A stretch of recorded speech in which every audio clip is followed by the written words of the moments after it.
How you guys doing today? I'm going to talk about the rare heroes in the Godforge Alpha Wave 3 experience, and I wanted to give you guys like a bit more of an opinionated video compared to a guide video, which might be a hot topic. Some people might, get triggered, but it is what it is, right? This is my opinion. If you don't agree with it, you don't have to agree with it. That's kind of the beauty of it.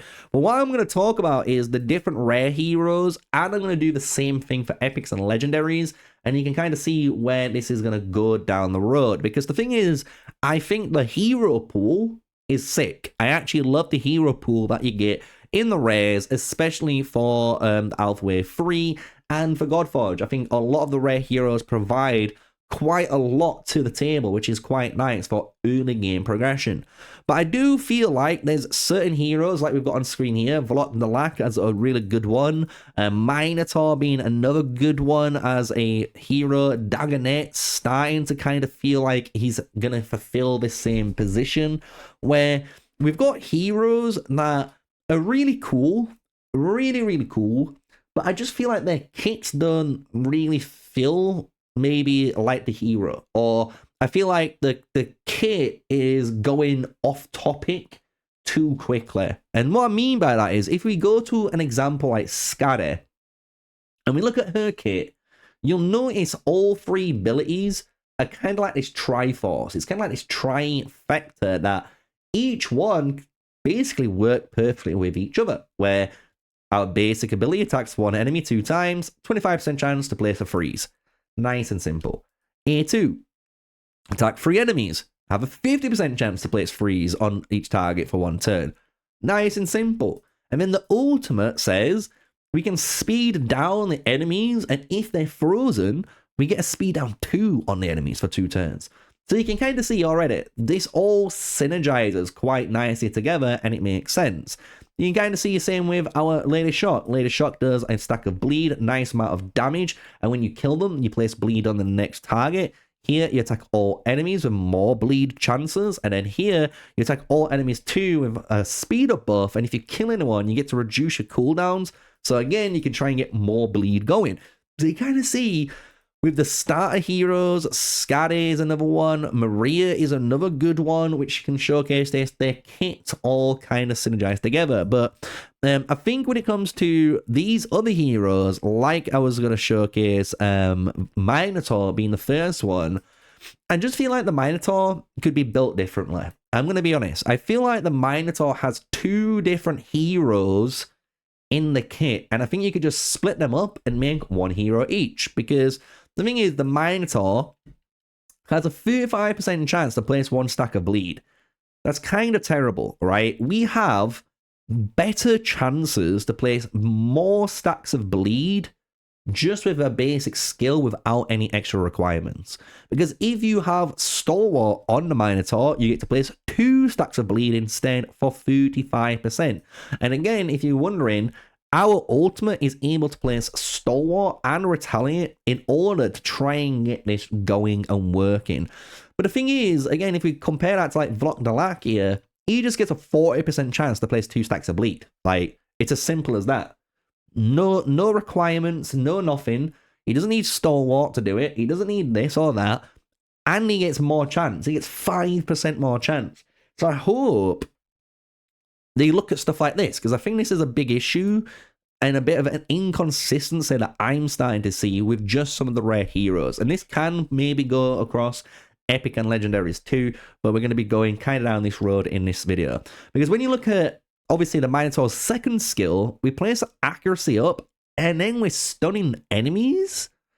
I guess it makes sense that we stun them, so then we get a 3 turn of bleed, but I'm going to be honest, I think the stun mechanic here makes more sense for Minotaur than the bleed does. And what I would like to see is more like place accuracy up on his turn, maybe have a 25% chance to, stun 3 random enemies like he has. And then maybe over here, you have something like when attack an enemy with so much damage, because you're a Minotaur, you're a big massive thing coming at you, and if the enemy is under a stun buff or under a disable, then you deal a little bit more damage, because that would make, again, a bit more sense that it works hand in hand with each other with your basic and your core ability here, And then your ultimate can remove the random disable from the hero, but then obviously put Stalwart and Retaliate on. So then again, you can attack more often on those maybe targets. And then with Stalwart, you're immune to the disable. So you know the Minotaur is on his way. He's charging, he's rampaging down, and you're not going to be scared anymore. So I do think like these two skills seem a lot more on paper like they work together compared to the bleed that's been thrown in here. And I just think the bleed could be put onto a different hero and made into a new one. You know what I mean? A new, brand new hero, and we're not losing out on any of his progress. Same with the passives here, increasing the chance of strong hit by 20% while full at divinity.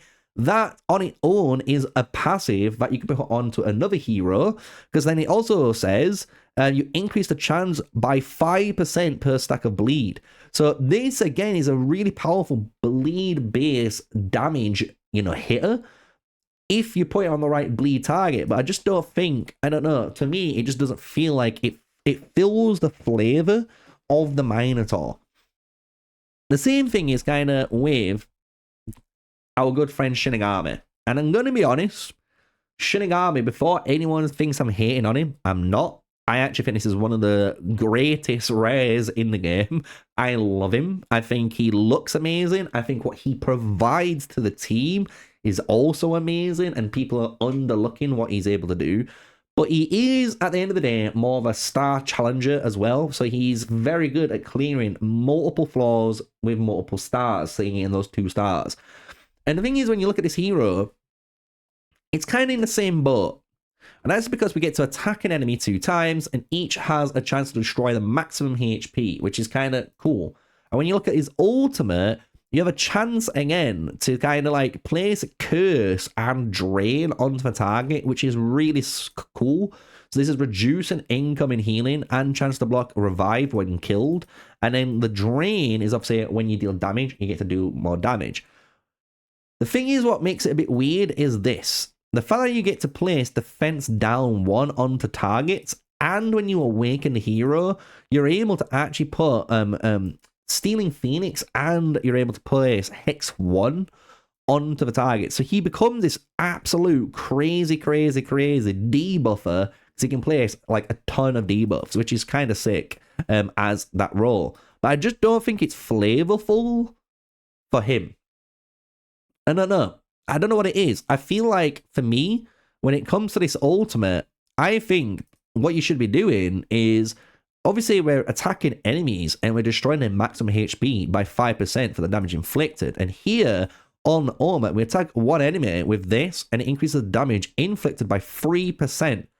But why not just increase the damage inflicted by 1% for each maximum target removed from that target? You know what I mean? Because you're deleting their maximum HP, and you can basically get paid off for doing it, which is a little bit weird, I know, but it would be the first kind of hero doing it, because you got to think, like, all the time we want maximum HP damage. The more HP the targets have, the more damage we deal. But why not try, and I'm guessing what they were trying to do maybe with Shinigami is make it so he's the opposite. Technically, the smaller HP pool they've got, the more damage he can do, right? Instead of scaling with their maximum HP. So I would love to see something like that with this hero, because I think he is a badass. He is one of my favorite looking heroes in this game. Whoever designed this hero, props up to you guys, because he's great. And like I said, I am going to be doing a video talking about some of the greatest heroes in the rare categories, and he is going to be in that video, so keep an eye on it. So it's nothing to do with that. I just want to make this video talking about maybe the flavoring, and obviously how some of these hero skills just seem to not quite hit the mark, right? Because Asagi is actually an opposite, right? He's this massive molten lava giant, but we place Petrify. I know we get to do this here, which is attack one enemy, and if crits, we get to heal. And then we get to Petrify here. But we get our divinity whenever we damage anyone by Blaze. I'll be honest with you, the fact that this is the only place we get in our Blaze, which is the passive, is what worries me about this hero. Because again, he looks so cool. I actually really love Asag. I think he's an amazing looking hero in the game. But I just feel like the basic here, the core here, and the ultimate just really doesn't feel like what I'm looking at. And that may be me. And the same with these icons. Like, I'm just going to be honest, this icon here feels like I am going to be dropping multiple of these comets, these, you know, asteroids, these seismic molten rocks onto the enemy.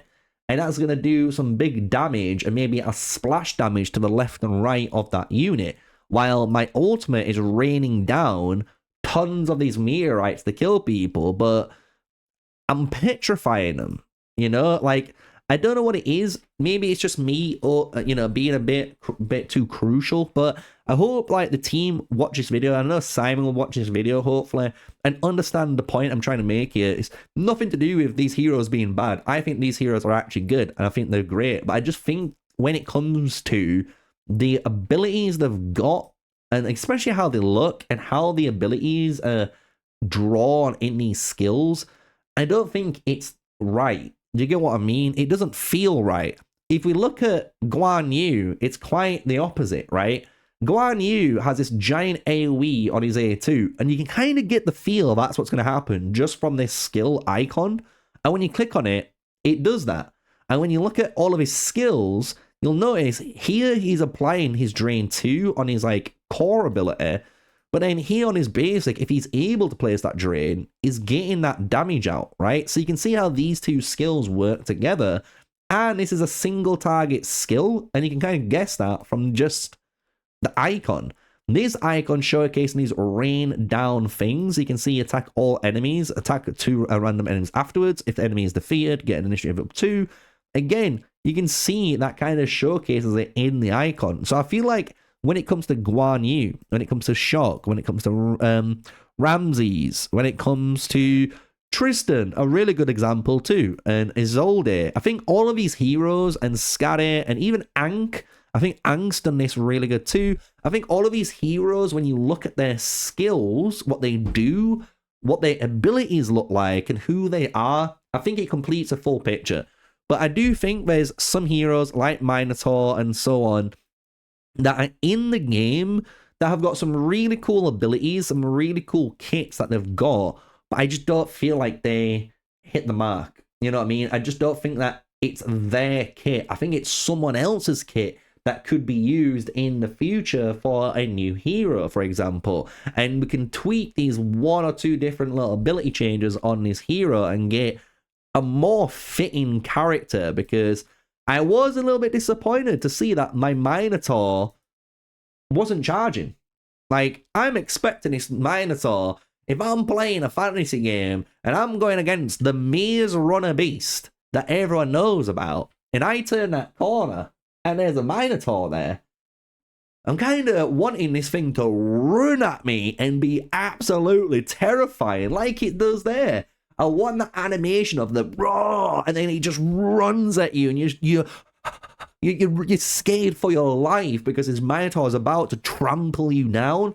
It doesn't feel like that is the way they've gone down with these abilities, and that's kind of the whole point of today's video. And if you found while you were playing the alpha wave, like me, any heroes in the epic category or even in the legendary category, which you just felt like their kits were really cool, but you maybe felt like it missed the mark on maybe execution, maybe it just didn't feel like that hero's actual kit and someone else could have that kit, let me know, because I honestly want to hear your guys' thoughts. Obviously, this is just me, a gamer. I love Godforge. I'm not hating on it at all, but I do want to see what you guys think, and because I think it's quite interesting, everyone's different opinions when it comes to stuff like this, especially in the game. So if you enjoyed the video, smash like, comment, and subscribe. Till the next one, stay safe, stay sneaky. Peace out.